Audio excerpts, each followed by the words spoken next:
Hello, and welcome to the Manifestor Only podcast. Today, I have the joy of having 4/6 emotional manifestor Kat here with me today. Kat with a K. Hello. Hello, hello. Yeah. Hi. Thank you for Yeah. having me. So excited to have you. I think this is going to be such a fun conversation and always interesting to ask this question of the undefined G people. But how about you start us off by introducing yourself in the way that feels the most natural? Wow. Myself. That's beautiful. What? You've immediately got me drawing the I don't know card. Well, yeah, I mean, I'm Cat. I sometimes go by Lady Cat. Lady Cat the Magnificent, actually, is where you'll find me, which I find hilarious and true all at the same time. I don't know. I don't know. Yeah, I mean, truthfully, I don't know. Who am I?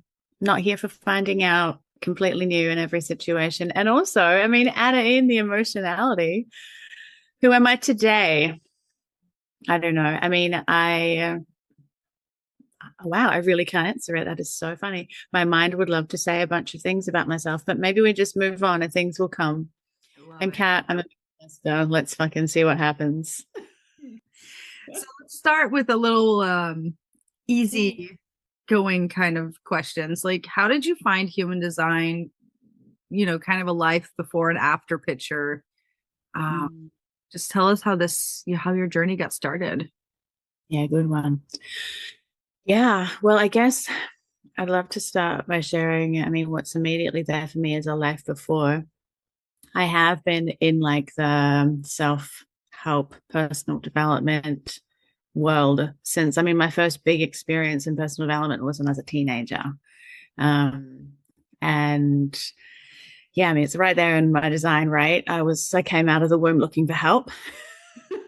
So I was fortunate enough at 19 to find some and to have a really big sort of catharsis workshop experience and be able to find a little bit of, what I might call my truth now or my essence or, find a piece of my heart that actually, yeah, held me through the next years of chaos.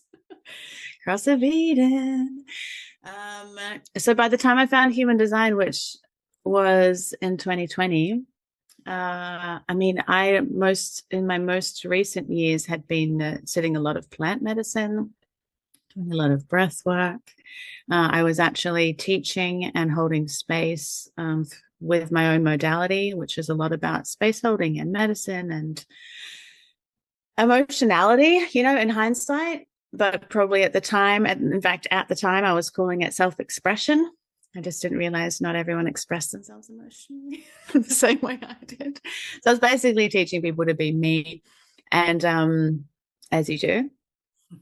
And yeah, I mean, I was right along my journey. I was already there. I was in leadership. I was doing all the things consistently. Yeah, I was there. And then I was actually at a breathwork retreat just before 2020 got crazy. And a beautiful projector was running around like a not self projector with an open throat with his little phone, being like, what are you? What are you? What are you? What are you? This is often the story, right? Like, what? And yeah, I mean, I did have a really impactful moment with him where he did my chart and his face kind of dropped. And I know now very well that he didn't know much at all at that stage. He only just found out he was in that phase about a month into design. I hadn't started experimenting, but he went, "You're a manifestor." Like that, something like that means you don't fit in. And my body just went, "What?"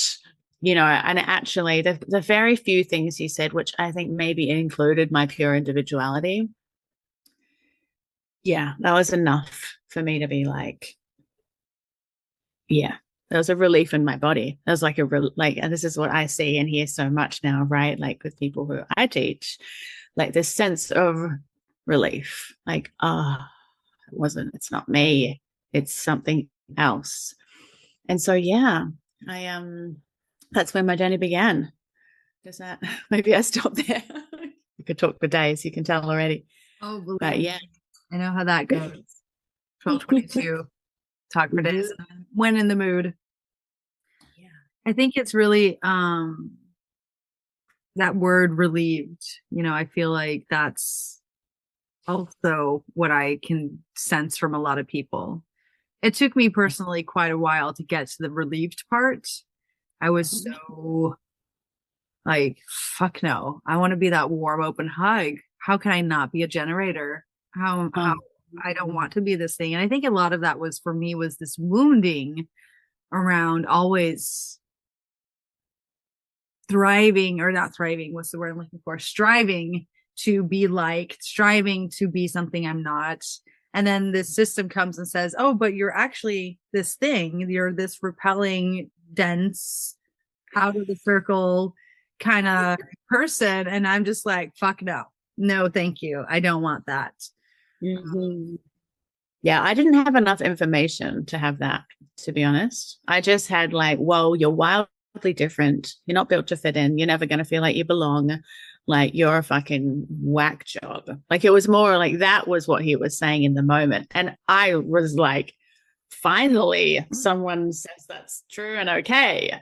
Because, of course, that's been my whole life, just completely the outsider and always getting it wrong and like not managing social situations and fucking shit up and getting kicked out of the tribe and like, come on. And so he said just exactly the right things in the moment, enough for me to at least have my, attention tweaked. Like, all right, you've got me. What? What is this thing? Which was perfect. Yeah. And I had nothing to compare it to because he didn't tell me about generators. He just said, you're a weirdo. And I agreed Yeah. wholeheartedly. They're like, permission slip. Thank you very much. Yeah, it did come with a like, and that's okay. Like you're allowed to be. Oh, ooh, thank God. Yeah, yeah. So tell me a little bit about because you are from New Zealand, but you live in Portugal. Huh. I'd love to hear a little bit about that story of how that happened. Uh-huh. Also, just like you've been creating and building a lot of fun things going on in Portugal, and I'd love to hear your process around that as well. Let's see. Well, it's funny when you say, I mean, off the back of me saying how weird I am. Now I was born and grew up in New Zealand. I've actually spent most of my adult life in Australia. And I left Australia about 2.5 years ago. Strategy and authority led me to Portugal. Um, oh God, where to even start with that?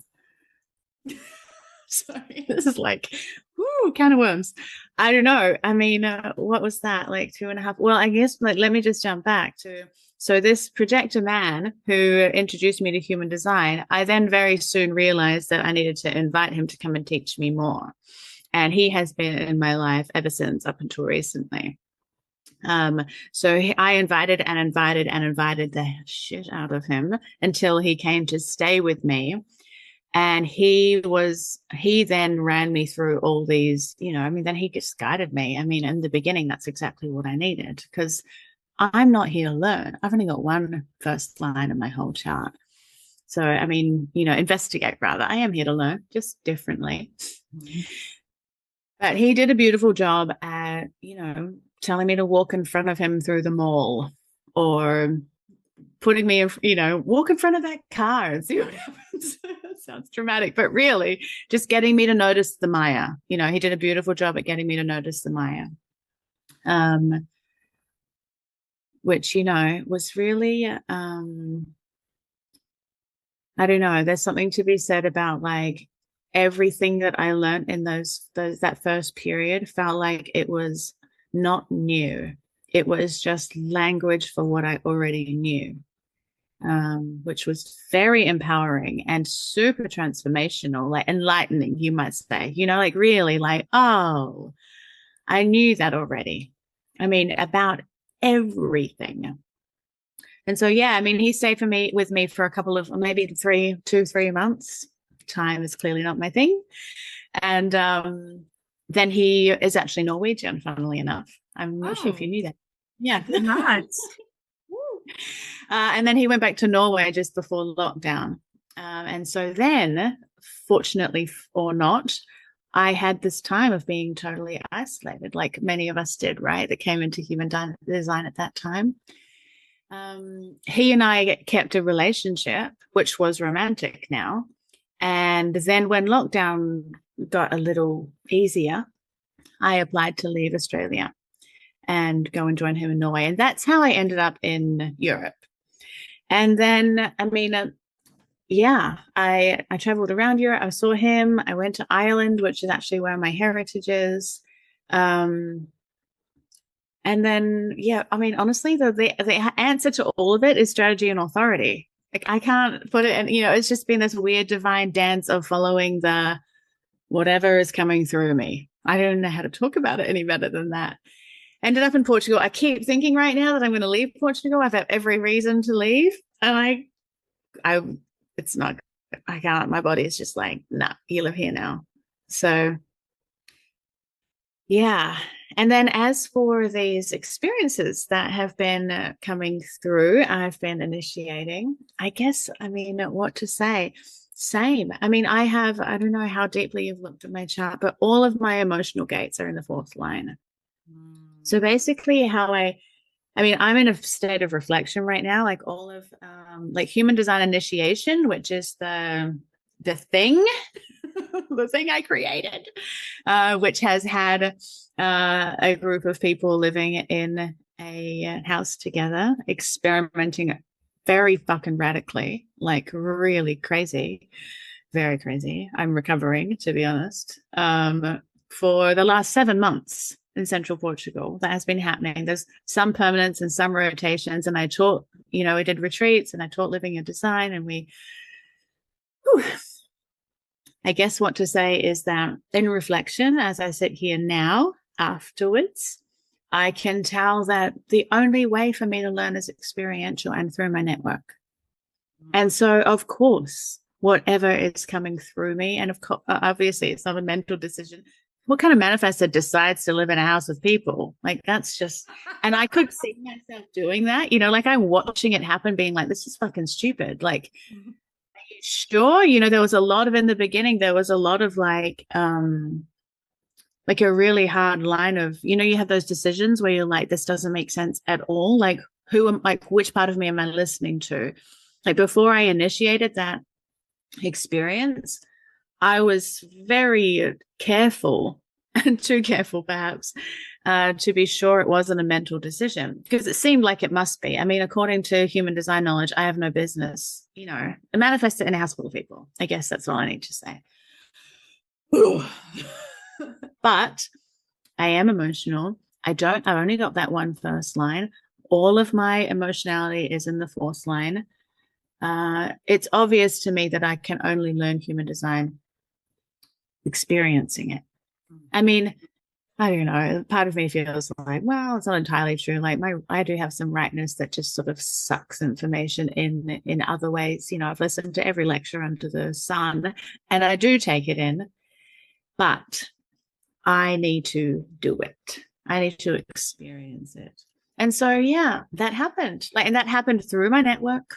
Somebody introduced me to someone who sat with me in a ceremony, who then introduced me to the owners of this property, who said, oh, we're going away for the year. Come and live it. It was all just a very natural, organic progression. And then this person showed up and that person showed up. And then a couple of times I informed, but not very much. And I ended up in this experience. I mean, it's madness. Like, there was no big moment. There's no planning. There was no mental moment of this is what it needs to be. I don't know what I'm doing. I don't know what I'm doing. It's very obvious. I'm okay to admit it. But that is what happened. And yeah, fourth lineness, very fourth line being. Yeah, what to do. I think that is, I love that story so much. And I think the fourth line to me is so elusive, because I also only have one first line in my entire chart. It's my 19.1 Venus. So yeah, I'll investigate the needs of my tribe, you know. I will go in and I will investigate the needs of my tribe. But the fourth lines I have are in my sacral in gate 5 and in gate 14.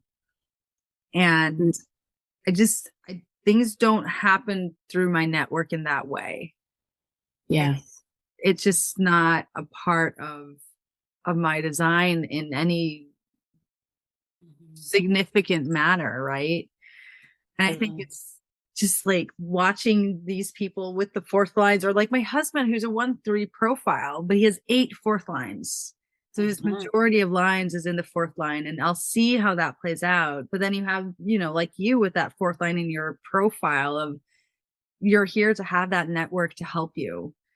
And I love the conundrum that you're bringing up of, first of all, we have no say in what is going to be created as a manifestor. Yeah. It's not sit down and think about it and then do whatever you think about, It's like you said, like, oh shit, I'm going to go live in the house with a whole bunch of people when I have the opportunity to not. Why? Yeah, I could do whatever I want. This is what my mind says, right? I know how this aura works. I could do whatever the fuck I want in the whole world. And the whole time, the funniest part about it was that in the whole time I was there, I was constantly trying to find the sleeping situation that was as far away from the house as I could. I'm sleeping in the shala. Maybe I'll pitch a tent. Like, get me out of here. And I mean, God, I learned so much. I can see in hindsight why it was exactly the experience that was required for me and for everyone around me. That's just inevitable. I can also tell that my 6th line body needs to sit the fuck down now and have a good long break and do some healing. I feel like I got some real insight into what the healing is with the 6th line in my phase of life. I mean, I'm on the roof. It's a very, I guess, like I said, I'm in a lot of reflection right now.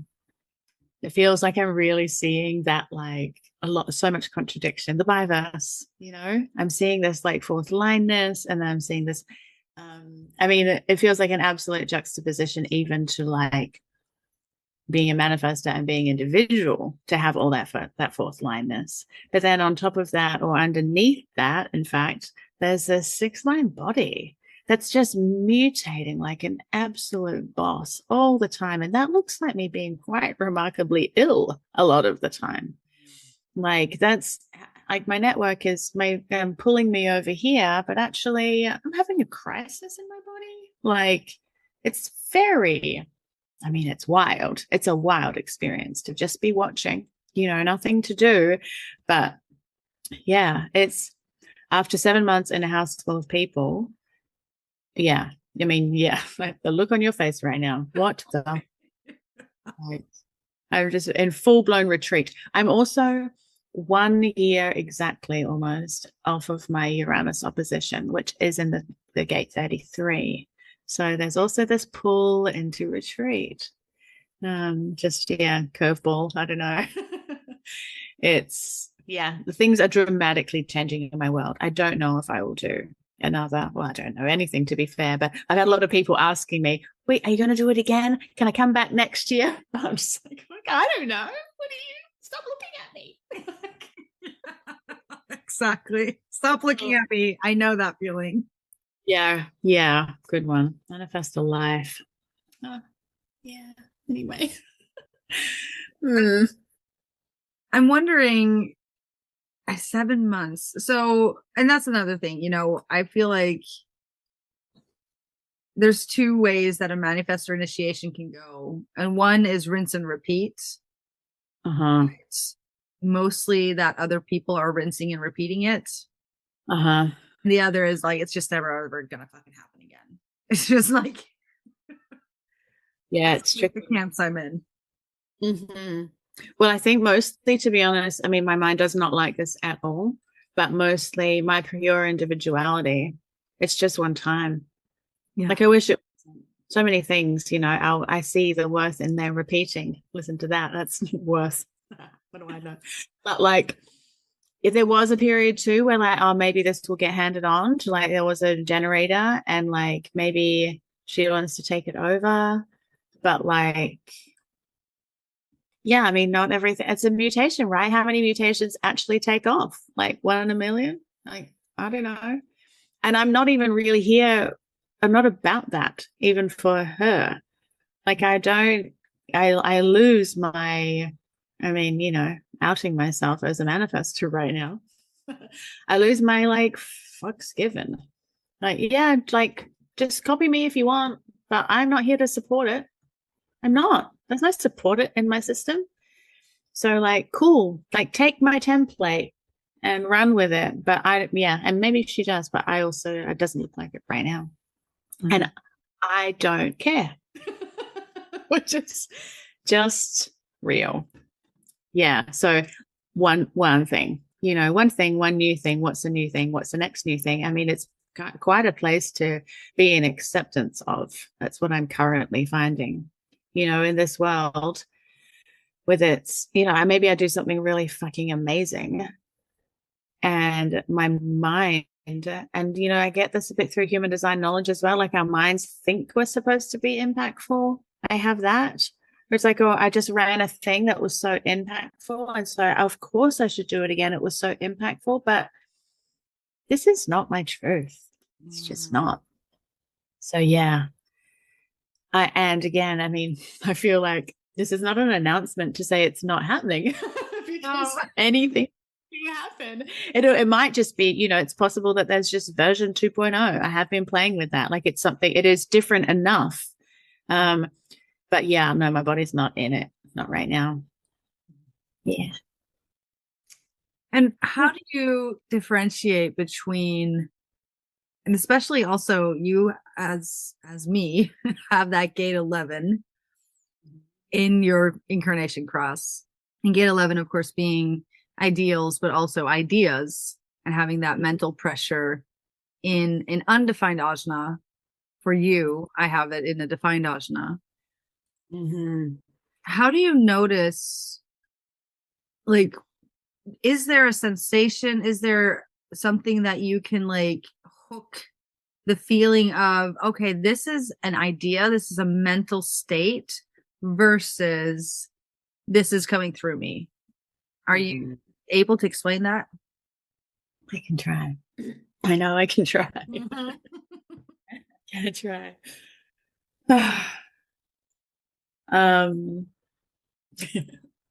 That's so funny. I'm hearing your explanation as well. Explain. This is a very difficult word for me. Let's see.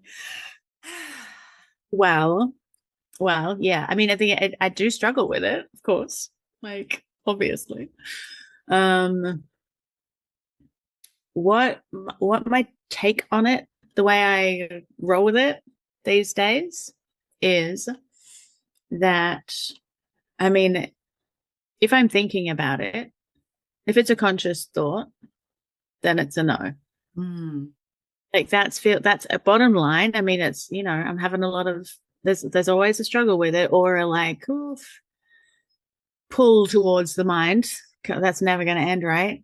But if it basically, like, for the mantra for me is, yeah, if I'm thinking about it, it's a no. If I'm finding myself doing it, and I don't really know what I'm doing, oh, yeah. I mean, it has become clear enough. Yeah. Even when I talk about it, like I can kind of feel my solar plex being like, that's right. Like if it's correct, I'm just doing it. And I'm just watching it be done through me. The second I start thinking or planning or trying to structure it, or that's you, that's so funny.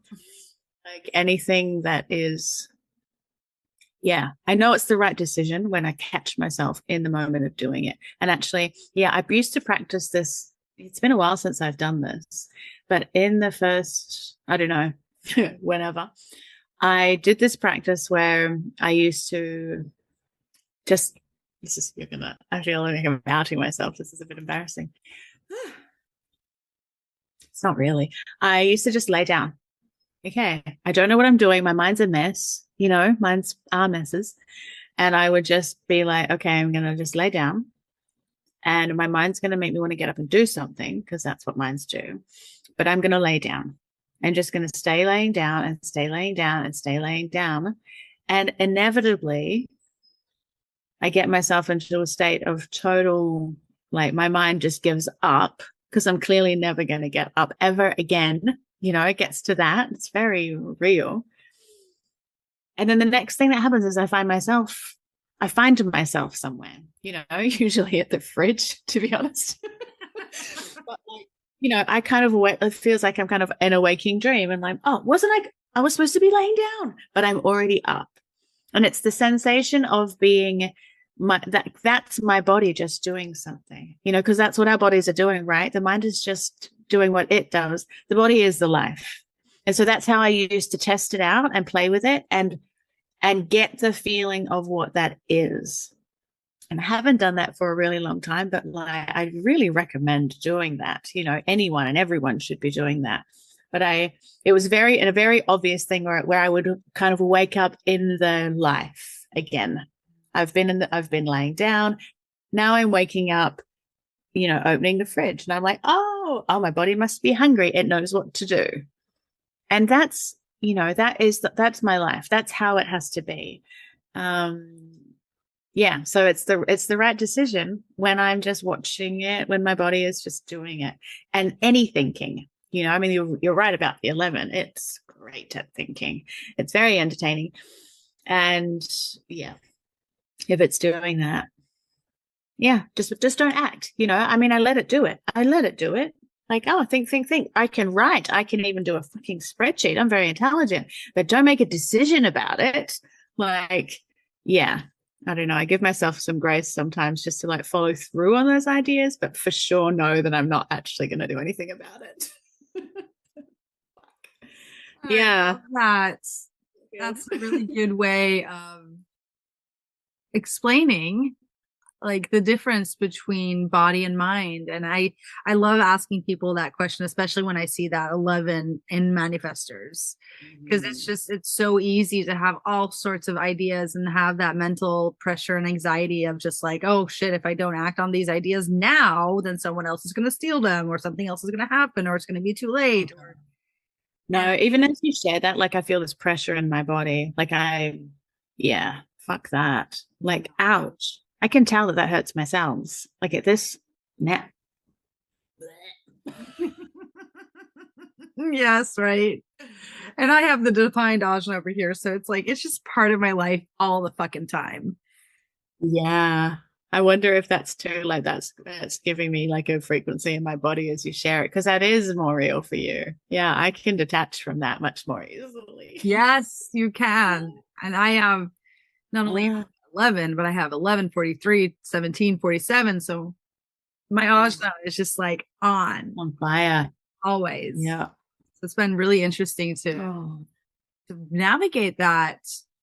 Okay, it's an idea, but that's not for me because I'm not moving. Yeah. Yeah. I mean, that's the game, right? That's everything, isn't it? It's absolutely everything in that moment which it's kind of like that. I forget which friggin' guru said this, but it's like, which wolf are you feeding? Have you heard of that? Yeah. It's like, which wolf are you going to feed? Like the body wolf or the mind wolf? If your body's not moving, oh yeah. But it's not easy. No, and I think a lot of what I think is important, or at least has been important for me in my journey of human design, is learning to laugh when I notice I'm fucking it up. And there's nothing to fuck up per se, but just like, oh, I made a mental decision now, ha ha ha, instead of, oh, I made a mental decision now, oh shit, no, shoot, that's not what I'm supposed to do, I'm a bad girl. Yeah. Shame on me.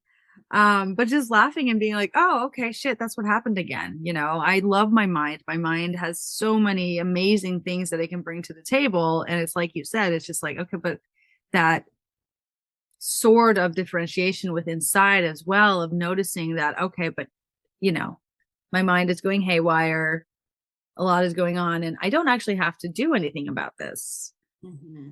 And that is where the practice is with human design. It's like we can look at anything, everything in a chart. But when it comes down to it, it's like you said, it's that strategy and authority. It's like, okay, you're feeling called to go to Portugal or to Europe or to wherever, and it doesn't make sense. And I think really honing it back to that, because another thing I'm noticing when people come to human design, and I fell into this camp as well. So it's no shame or blame, but we tend to like, or I tended to go deeply into like substructure, or I was going to learn about bases like way too early in my it's like, dude, right? Chill out. I don't really need to know all of this before I've really gotten to know my body. And it seemed like you already had that, what should I say, that past of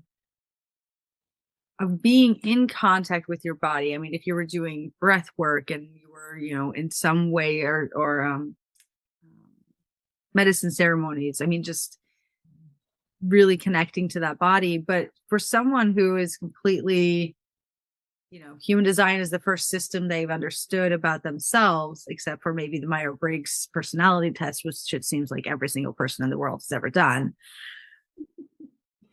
How would you tell them to start getting in contact with this discernment of body versus mind? I mean, what you did say is like, oh, just lay down and lay down until the mind absolutely is given up. But are there other rituals or aspects or things that you've brought into your life to really be able to get in contact with your body? What a good question. What's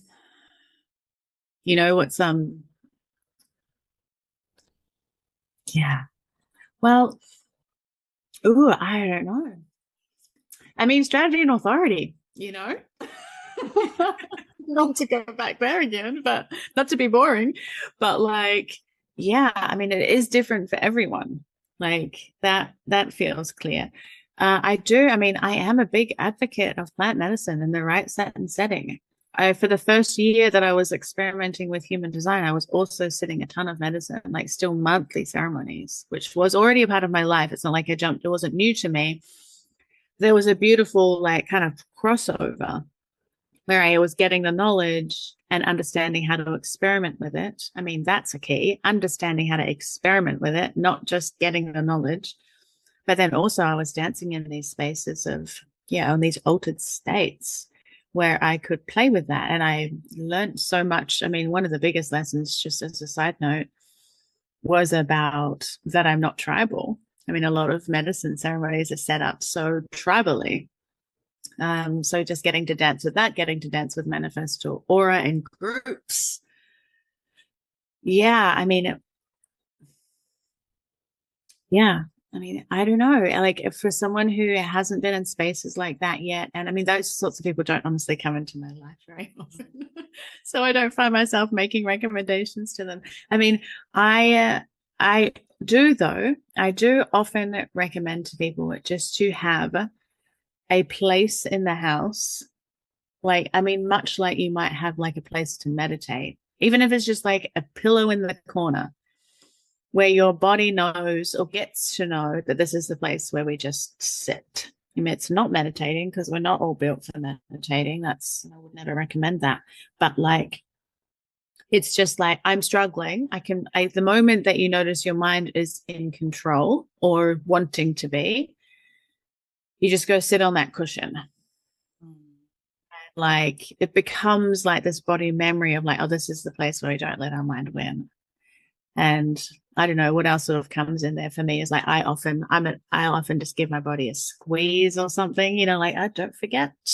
I mean, for me, I'm so not in my body. Check out my chart. Just like, okay, like I'm here, I'm sitting here. This is the place where, this is the safe place. This is the body safe place. Because everywhere else, everywhere in our whole lives in this homogenized world is a place of mind. So that place where there's nothing to do and you don't have your phone and you're just looking at a blank wall, like it's a very courageous place to be, no doubt. And so, and then, yeah, the body, like your body and memory, like your life, your actual life starts to make the intelligence of your body starts to recognize that that's the safe place. And then, I mean, for me, I still do that. And the mind gets the message, more and more, and not every time. Definitely don't judge your mind for judging the judger. It's all a big spiral after all. But yeah, just something as simple as that. It is simple. It's only our mind that overcomplicates it. So I don't know. Exactly. Beautiful. Oh, really, it is. And I think it's an act of rebellion to be able to sit still. Oh man. Yeah. Courageous as fuck, man. Like really. Yeah. It's not a small thing. You were talking about how, sitting in this plant medicine ceremonies, you really came to terms with the fact that you're not tribal. Mm-hmm. And I would love to hear, because your cross of Eden, so there's one gate in there, which is your personality earth, right? The gate 6. Yeah. So there's a tribal gate and the rest is collective. Am I correct when I'm saying that? No, the 12 is individual. Oh, yeah. So what does it feel like not being tribal, having a tribal gate in your incarnation cross, which is looking for Eden or finding Eden or whatever Eden, and that one gate being friction? Tell me about this. I'm really curious now. I also have gate 6, but not in my incarnation cross. Right. God, yeah, it's interesting to hear how it comes out of you. It's like, I mean, I'm laughing, to be honest. It's a joke. It's a joke. That's what it is. It is a sick joke. It's so funny. Yeah, I mean, shit.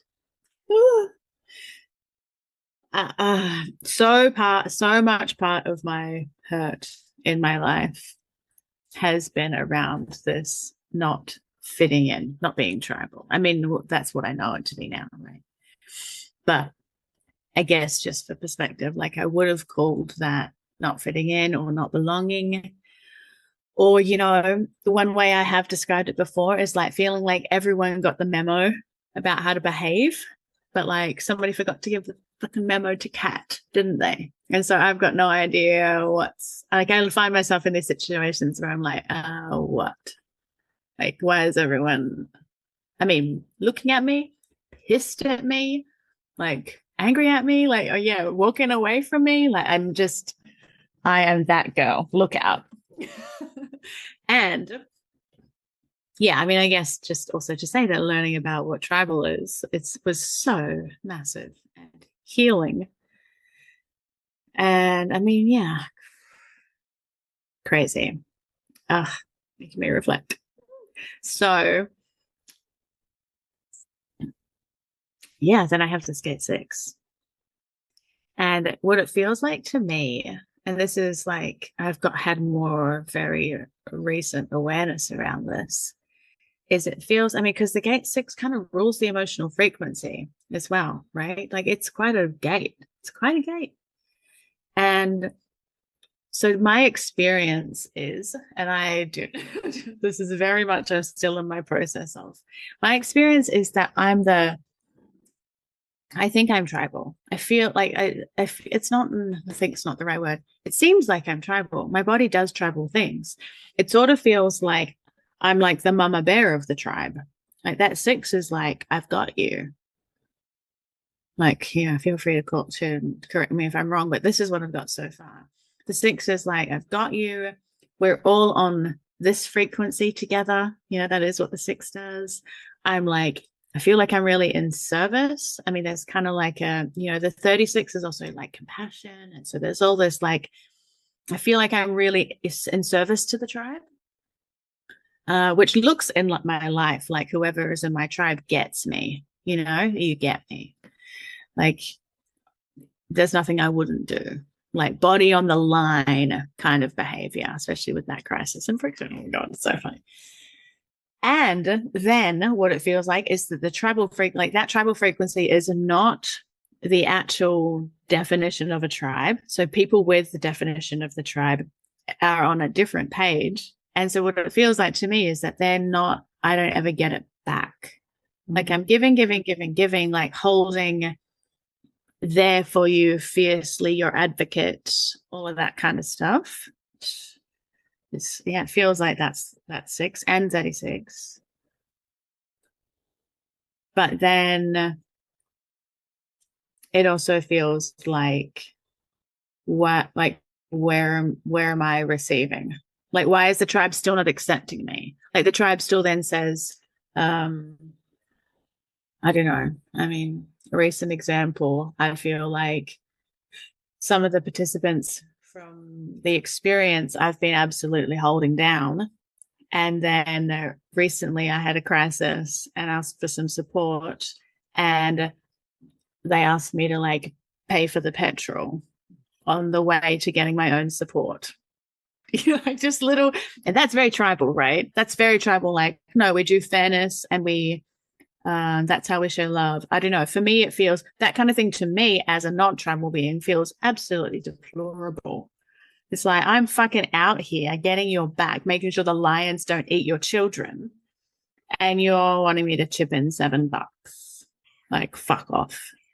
Like that's what having the 6 feels like. And this is a repeat. I mean, that one's real right now, but this is a repeat through my whole life where I feel like, or like what I'm my whole, yeah, I mean, I don't know, another just little reflection of it comes up where I had a similar experience with my sister at one point where she was like, you're not there for me. And I was like, are you kidding? Everything I do every day is to make sure your life is better. But it's just a misunderstanding of frequency. I mean, not even a misunderstanding. Again, absolutely. Let's like, I've got this one frequency going on. They're not picking it up. And like, we don't have the receptors for each other. I can see that. The feeling of it for me is obviously, yeah, you can probably feel the pain in my voice. It's very tricky. It's very tricky. It's a struggle in my world. Yeah. While you're speaking, I'm also noticing that gate 19 hanging off your undefined root. Yeah, look out. Right. And so it's like you're purely individual with the 1222. I don't know if that's been obvious for anybody listening, but I'm going to put that in the first line of the show notes so everybody understands. But then you also have this, active 6, dormant 19, and dormant 26 going on as the only tribal gates. And correct me if I'm missing anything from your chart now. But it's like, I feel like that must be such, and I think this is where the beauty of human design is for me, is that conundrum within everything, right? Totally. It really is, where it's just like, and for me, where I have that full 1949, so I am a tribal person. I am like, I'm going to take care of your needs as long as you fucking watch out for my principles. And at the same time, having a manifestor aura, also, both of us have the experience of being that fake third line in the first part of our lives where we're making and breaking bonds left, right, and probably leaving chaos behind us, just not understanding the impact of what we're doing. But I'm also curious of like your incarnation cross being finding Eden. The way I've understood this, and I am in no way an expert at incarnation crosses. I mean, I've just, I'm not like you said, I'm not an investigator. I have one first line. I don't do a lot of investigating. It's like, if it comes natural, it comes natural. If not, then fuck it. But really that emotional crisis that is a part of your daily life, that gate 36.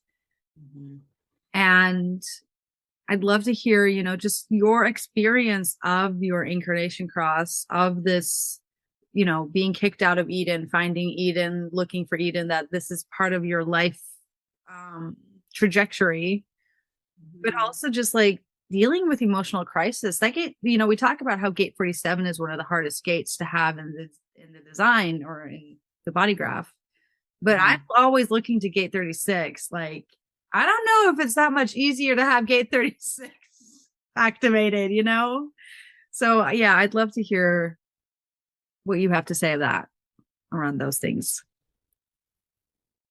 See, that's so funny. And the first thing that's just here for me is that I literally was just saying to someone the other day, like, try being a gate 36. It's literally chaos. And like, I mean, I don't know, I shouldn't laugh because, like, for real, like, what's obvious to me now is that, like, all my life, I've been looking to be met in that place of my deepest 36 pain, like in the crisis. Like, I want to be met there. And the more I come into my experiment and the more I understand about what is going on here with this design I happen to have, is that just doesn't feel like I have to let that go, basically. Because most people, like really most people, don't have that. I mean, don't have that gate, and not even remotely have the capacity to get that. Like, I had a recent crisis recently. Oh, that was a weird sentence. I had a crisis recently where I asked someone for help. I was which, is kind of a comedy in my own little mind at the moment. Because, I mean, I've got this little thing running through my head the last few days where it's like, if a manifestor asks for help, assume they're on their deathbed. You don't do that, and that's love that laugh. Yeah, like really though, right? Like if I have come to the point where I'm actually saying, hey, I need help, assume I'm in the hospital, assume that you need to call the cops. Like something is remarkably bad. And yeah, like even, I mean, with the gate 36, it's to do with this gate 36. Yeah. So I was in one of those crises recently and I did ask for help, and what and help did not come, which is what the gate 36 demands. Nobody's fault. My mind has a different story. It's the gate 36 that just cannot, people don't understand the depths of it. I mean, they can't, right? But it feels very like, I mean, yeah, it's a massive part of my having to accept my design. Is that, yeah, I'm going to find myself, and I'm not done. I thought I was done. I hoped I was done. I'm going to find myself in situations where I feel like I'm going to die. Like that gate is the death before the rebirth.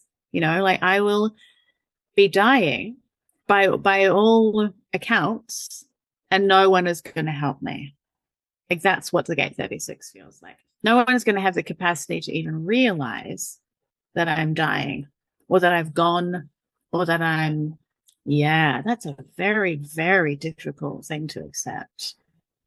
Yeah. How does that feel true? I'd love to. Yeah, it does. I mean, I don't have the gate 36, which is part of my fascination with it, of course. Yeah. But I see that, both my godsons who are emotional manifestors, they both have the 3536. So that is their manifested channel. And I see that 36 in them somewhat, but it's also not in a prominent position. So it's not their sun or their earth, it's like somewhere down there below. But that crisis that arrives, and that there is no one who can console them in the crisis. Yeah. No one's coming to save you. Yeah. No one can possibly meet you there. That's what is obvious to me. I mean, when I look over it over the course of my life, that is just 100% true. I cannot tell you how many stories that, are very potent, very powerful stories of me having to pull my own fucking shit together and survive. I mean, that's been a huge part of my life, especially in my third line phase. Are you kidding me? I should be dead. Like I should be dead by a number of times. And yeah, I mean, it's playing out to a lesser degree now, but the feeling is the same. Like I've actually had I've had two moments like this in the last month where it's been like, okay, yeah, this is probably the end. Cool. And like, yeah, and that is just going to be part of my experience. I mean, coming through that and then realizing again that, oh, okay, yeah, that's part of my experience. And actually my magic is for me to hold people in those places and to share what is the depth of despair as a frequency of humanity. It does exist, it fucking exists. And I tell you what, I'm definitely the person for you to call, for anyone to call, anyone else to call in a crisis. I got you. Like, fuck do I got you? It's wild. But the feeling of nobody ever being able to, I really do believe that. I don't know. Maybe I just had a little judgment that sounds so dramatic. It's not dramatic. No, there's not going to be. I cannot expect people to meet me in that crisis. Yeah. Wild. I think it's really beautiful what you're saying there, because I feel like a lot of the lesson of the defined solar plexus is to have the different types of emotionality. Like you have the crisis or the grace, where you usually, or at least in my experience and the way I've seen the 22, it's like I've experienced so much disgrace. I've experienced so much shit that has created these intense, immense, emotional, sometimes traumatic experiences. But because I can then help someone else, I can have grace for someone else. I feel like the solar plexus is just like, it's for the other people. So we have to go through the shit. Yeah, I mean, I feel like this is 100% how I want to think about it. And obviously I do, because it helps me. And then there's like the next level of it, which just feels like isness. Like, yes, obviously that's what we're built for. And that's the truth of us. And so we have the crisis, and then we can bring the crisis, but we can also bring the help in the crisis. I don't know. There's also a part of me that's just like, and none of it fucking matters anyway. Like I definitely dropped it. And I don't know, like my pure individuality can pretty feel like things are pretty pointless about that too. Like I like and so that's what I'm built for. So I can bring it for others, because I don't know, service is a part of my design as well. And that's maybe just how I hang on, because otherwise I'm just having these crises that are dire, that no one really should be living through. And yet I keep waking up in the morning and there's another day and it is happening. And I don't know. I mean, it sounds dark and like, I don't know. I mean, it doesn't actually feel that dark to me anymore. This is just the truth of my life. Like, yeah. And so, yeah, I guess I just want to like, but part of me loves both of us, how we just went to, and so there's a point to it.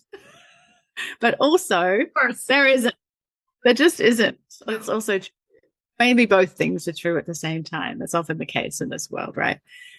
Yeah. But yeah, no, I really am just like, that is the cell I am in this fetus of a life. I am the one that brings, that is mutating what crisis is. And bringing awareness, learning the awareness of what is crisis, and I'm doing a fucking good job of it over here. And yeah, whether it helps someone else or not is really none of my business. But it does. It does. It will continue to. Yeah, it's wild. It's so, yeah, I mean, it's a very poignant conversation right now, because I really haven't experienced a crisis like I have in the last while. I really did have this, like, this is my third line phase, and it is. 4-6 as well, right? The third line phase of the 4-6 is something very fucking special. If you live through that, then it's special, Yeah. And this last one it just knocked me over a bit, because, well, yeah, I'm still built for crisis. It was a very real reminder. of that. Yeah, 36. Oh, without death, we don't get to be reborn. I don't know. That's kind of got all these beautiful ways of justifying it, but it really is just what it is.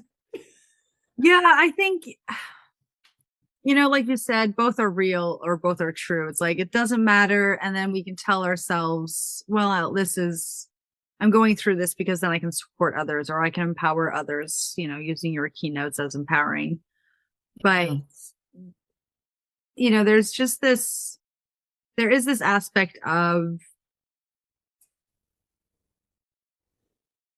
I feel like if we don't give reasoning to things, it can get so fucking dark that I guess for me it's like I don't want to go to that darkness because I get to choose to go to the light part of it. But at the same time, I know and I have gone to that depths of despair of like nothing fucking matters. It's just there's nothing here. I could do anything and it doesn't matter because I'm just this meat suit roaming through life on a ball of magma, you know? It's like it doesn't fucking matter, but that gets too dark for me. And that might be also, you know, just I truly believe that we all are connected because we're here to learn something from each other, because we're here to evolve in some way with each other. And so I'll be like, I'm going to tell my mind that there's a reasoning for the pain. There's a reasoning for the futile. There's a reasoning for the friction, you know, all of these wonderful keynotes for my design. But it is true at the end of the day, just like, this is my design. There's nothing I can do. It's just going to play out. Yeah, you know what I've noticed about this? It's so interesting. I'm loving hearing how, I mean, your 1222 or your just individuality is perhaps what I'm relating to. It's so good. I feel like in the beginning of my experiment, when I was getting the no choice piece, like this was very challenging for me. And I hear that too. I mean, this is the same conversation, right? And I guess I just want to point out that like what I've noticed is like this is individuality. Like as far as what I can notice so far, this feeling of not mattering and being pointless and like even hearing no choice in a way that feels dark, that's individual. Like I know so many people who hear that stuff and feel like free and like blessed and enlightened and like, yeah, free, really, just like unhooked from whatever this is. And so therefore being able to go on with, yeah, light. I mean, it's light to a lot of people. They hear light when they hear that. And so just to like make that differentiation, like it's just interesting. It's interesting to me that individuality takes that to a dark place. And I don't know, maybe that's also the gate 11. Like there's like the light dark stuff that goes on in there. I'm not sure. Yeah. But for sure, I know people that are like, no choice. Fuck yeah. Like life is good. And like, this is not my experience. No choice to me is like, oh my God, I need to be able to choose. I've got to be empowered. See, it's around the individuality. No choice feels very disempowering. I need to have a choice. Like every aspect of it for me relates back to me being an individual. And it's interesting just in this experiment of our conversation right now that this is also your take. So verified, at least for now. I love that. Yeah, no, but it's so true. It's like the darkness of the individual circuitry when the pulse is off. And then you add the layer of, well, it's not worth anything. It's like, oh, I'm not going to mutate I'm going to go out here and I'm going to mutate something with my individuality, but it's for nothing. That makes so much sense though, that you've connected it to individuality. I've never thought of that before. Yeah, really. Yeah. I feel like that is getting very close to fully verifiable. It's awesome. And yeah, I mean, I don't know, for me then with that verified, I don't know, I like then there's like a lightness that comes with it, like that extra understanding of that. Okay, that's no choice, mattering, all of that stuff. Okay, cool. I receive that in a way that feels dark. That doesn't make it true. That's just the way it comes through my crystal. And we're back. Exactly. And that's the whole point though, the science of differentiation. we're all going to see it differently, feel it differently, and experience it differently. And I think Yeah. I love having these conversations with people because it's like, yeah, I'm not here to judge your experience or how you've seen it or how you've, validated this system for yourself, because that's just something that we're all supposed to do for ourselves. And Yeah. what Yeah. happens. Yeah. I mean, it doesn't, I don't know. It doesn't, I don't know, something gets to come out of my mouth. Like, it's this, I have, yeah, it doesn't make it easy. That's what I want to say. It's not an easy road, this human design world. And of course, I couldn't or wouldn't have it any other way. What to do? Yeah. It's really beautiful to speak to someone with my individuality. I mean, with your individuality, with what individuality is. I have not had very much of this in my world of light. And yeah, it's fucking wild. I mean, I guess I just want to share something about that. What's wild to me about individuality is like its sameness, but also its individualness. Like it's almost like giving it the name individuality makes it all the same. It's got all the same name, but that is wildly not true. It's like, anyway, that trips me out a lot. Individuality really is individuality. We are all wild. Okay, finished. Yeah, I feel like this is I mean, I could ask and I could talk to you forever. But there is something about knowing when enough is enough. So I feel like we've kind of come to a very nice conclusion. But I would like to ask, is there any topic or anything that is, on your heart right now that you would like to talk about before we close up this podcast? Is there anything that's alive or real for you that you feel like we didn't get to speak to today? Not really. I didn't have expectations, so that's easy. I guess maybe, I don't know, there's just like kind of a weird metaphor running through my head right now, or visual representation of it. Oh, you've got visual and that's you, I think. It's not my standard to see things. That's weird. Just like, I don't know. I mean, I'm guessing that manifestors maybe early in their experiment are going to be listening to this, right? I mean, correct me if I'm wrong, whoever's going to, whatever. It feels to me like one of the things I see and was victim to, of course, as well, is this idea of like we're here to impact, being taken by the mind to mean something it's not. And like I feel quite passionate about this. Like, well, yeah, I've got two little hooks that happen when I share with manifestors, and one of them is this. One of them is you are not here to impact. You will impact if you live your strategy and authority. And I mean, I honestly, I get really grated by the like, how are you trying? That's what it feels like to me. How are you trying to impact? It's like, sit the fuck down. You're never going to impact correctly if you're trying. So I feel just like passionate about saying that. Maybe the last one's just disappeared. Oh yeah, no. And like then again and again and again, living your design, not learning your design. I mean, you and I are beautiful examples of this. My first line actually does happen to be in the gate 61, but it is out of an open center.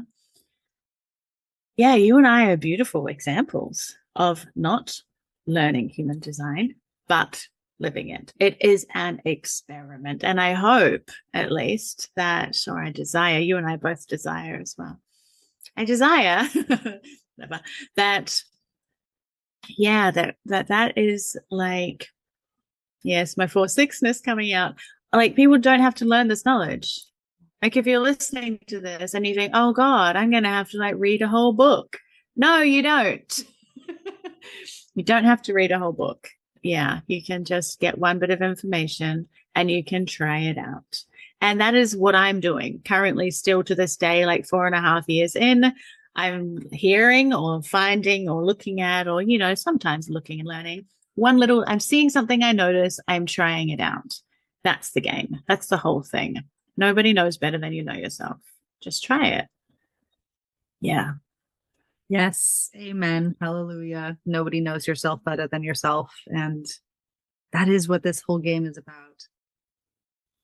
Yeah, just experiment. I think we get so lost. Just experiment. It's fun, actually. It really is. It really is. Okay, Kat. Yeah. Thank you. Thank you. Thank you. This has been so fun. It has been. I really appreciate this conversation and your frequency and just being able to share that with the people listening. And if anybody listening is like, oh my God, I want to follow Kat, I want to hear what they have to say or whatever, where can they find you? And I know we spoke a little bit about this before we pressed record, but what offerings do you or don't you have anymore? Don't I have? That's the key. Well, people can find me but on most platforms at Lady Cat the Magnificent. Like I did mention at the beginning. That's easy. And yeah, this is awesome. What offerings don't I have? I mean, I am actually a certified living your design teacher, educator. I feel like mentioning that. Look at me. I'm awesome. But what's true is that I'm not planning on teaching for a while. What I am doing though is putting together recordings from teachings that I've done in the last year so that people can do self-paced learning through those recordings and get the HDAS certified, blah, blah. I don't know how much I care about that right now. Living Your Design program, which also has the, I don't know, I like to call it the mechanics of the miracle. That's the cat-esque way of living through that experiment. Yeah, so that will be available soon. That's what's happening over here. I want people to get this information, but I don't want to teach it live because it turns out I'm not here for time and I'm not here for caring. And I still want people to like live their glorious lives, but it just can't be through me showing up. Sorry. Yeah. But yeah, Absolutely. reach out if you want. Let me know if you want, and I'll see if I respond. God, it's so hard being a manifestor, isn't it? It's absolutely bonkers. That was the main thing I got out of trying to share that. Yeah. Tell me you like me if you do. Yeah, exactly. Inform me. Inform me. We'll see what happens. Tell me you want me to impact the fuck out of you. I'll bring a crisis and your life will be different forever. How about that? Yes. Sounds amazing. Anybody up for that challenge, definitely check out Kat. And I will put all of this in the show notes so it's easy for people to find you. And yeah, we'll see what happens from there. But this has been so much fun. Thank you so much for coming on the podcast, Kat. I loved having you here. Thank you for hosting. It's been a pleasure.